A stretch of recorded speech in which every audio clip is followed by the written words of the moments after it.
Shalom, salam sejahtera bagi kita semua. Saya berdoa dimanapun saja kita berada, kasih, sukacita, dan damai sejahtera dari Roh Kudus boleh memenuhi hati kita semua. Dalam kesempatan yang indah ini, saya ingin mengajak kita semua untuk merenungkan satu buah ayat Alkitab yang terdapat di dalam Matius 9 ayat 37a yang berbunyi, maka katanya kepada murid-muridnya, tuaian memang banyak tetapi pekerja sedikit. Saudaraku, tentu ini adalah suatu pernyataan dari Yesus yang sangat sederhana dan mudah untuk diingat, yang dapat memotivasi kita untuk melayani Tuhan, yang adalah kewajiban kita menjadi terang dan garam dalam menyampaikan kabar gembira, kabar tentang keselamatan yang merupakan amanat agung yang telah disampaikan oleh Tuhan Yesus sendiri tepat sebelum Dia naik ke surga. Mengapa pernyataan Yesus yang sangat sederhana ini menjadi sebuah motivasi yang penting bagi kita? Apa sih sebenarnya motivasi itu? Ya, seperti yang sudah kita pelajari, bahwa motivasi itu adalah suatu keinginan untuk melakukan upaya mencapai sebuah tujuan. Atau motivasi juga bisa diartikan sebagai sebuah tingkah laku yang terarah untuk mencapai suatu tujuan. Tapi tentu saja motivasi yang harus kita miliki adalah motivasi yang benar. Karena ketika kita memiliki motivasi yang benar, kita pun akan melayani Tuhan dengan benar. Sebab pada kenyataannya banyak umat Tuhan dewasa ini yang keliru untuk mengartikan tentang hal melayani Tuhan. Kebanyakan dari mereka mengira bahwa melayani bisa membawa keselamatan atau keistimewaan dibandingkan dengan orang-orang lain yang belum memiliki kesempatan untuk melayani. Mereka berpikir kalau sudah melayani, berarti tidak perlu lagi mempelajari firman Tuhan. Tidak perlu lagi membangun hubungan yang erat secara pribadi dengan Tuhan.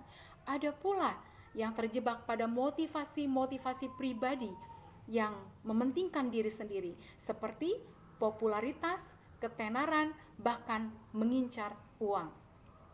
Dan yang menjadi pertanyaan bagi kita, seperti apa sih sebenarnya motivasi yang harus dimiliki oleh kita sebagai pelayan Tuhan? Bagaimana seharusnya agar kita tidak sampai mencuri kemuliaan yang seharusnya menjadi milik Tuhan, yang bisa membuat akhirnya Tuhan menjadi marah kepada kita, menjadi kecewa kepada kita lewat sikap buruk kita di dalam hal melayani Tuhan. Pena Inspirasi dalam bukunya yang berjudul Pelayan Injil halaman 25 mengatakan, pengabdian yang sama, penyerahan yang sama, ketaatan yang sama atas tuntutan firman Allah yang dinyatakan dalam Kristus harus kelihatan pada hamba-hambanya. Ia meninggalkan rumahnya yang aman dan damai, meninggalkan kemuliaan yang dimilikinya dengan Sang Bapa sebelum dunia ada, meninggalkan kedudukannya di atas tahta semesta alam, dan rela menjadi orang yang menderita, dicobai, dan hidup di tempat sunyi, menabur dengan air mata, mengairi benih kehidupan dengan darahnya untuk dunia yang hilang. Dan sehubungan dengan ini, saudaraku, sebagai seorang hamba Tuhan, sebagai seorang pelayan Tuhan, Paulus menunjukkan sikapnya yang teguh dalam ketaatan. Dia berani pergi menyebarkan Injil kemana-mana, bahkan hingga mencapai ke Asia Kecil. Seperti yang Yesus katakan di dalam Kisah Para Rasul 1 ayat 8, tetapi kamu akan menerima kuasa kalau Roh Kudus turun ke atas kamu, dan kamu akan menjadi saksiku di Yerusalem dan seluruh Yudea dan Samaria dan sampai ke ujung bumi. Dan memang benar kenyataannya, Paulus telah berhasil menjadi saksi bagi Yesus, menjadi utusan Yesus yang membawa kabar keselamatan dimanapun Paulus mendarat. Ia sukses mendirikan sebuah jemaat. Kehidupan pelayanan Paulus memberikan segala hidupnya, bahkan nyawanya sekalipun. Juga betapa sering usaha dan kerja keras Paulus tidak dihargai dengan sepantasnya. Dia rela mengalami banyak penderitaan dan berbagai bentuk siksaan dalam menjalankan misinya.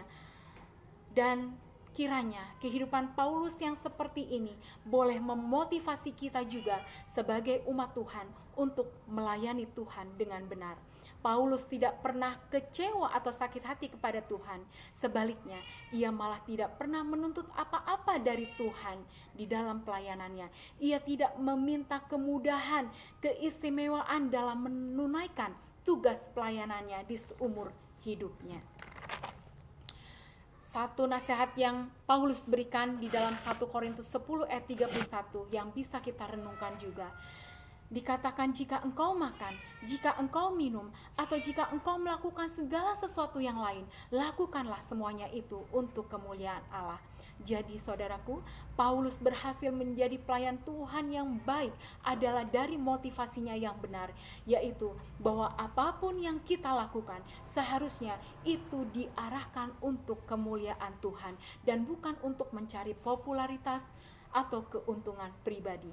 Oleh sebab itu, lewat sikap Paulus kita bisa melihat bagaimana sikap kita yang seharusnya di dalam melayani Tuhan. Jangan sampai kita mencuri hak Tuhan dan memanfaatkan kesempatan di dalam pelayanan ini. Motivasi Paulus dalam melayani adalah sangat murni dan ini adalah keteladanan yang sangat baik untuk kita teladani. Dengan demikian, setelah kita memiliki atau merenungkan motivasi Paulus di dalam melayani Tuhan, panggilan bagi kita, apakah kita juga siap untuk berangkat sebagai pekerja yang memanen tuayan atau jiwa seperti yang telah Paulus lakukan? Terima kasih.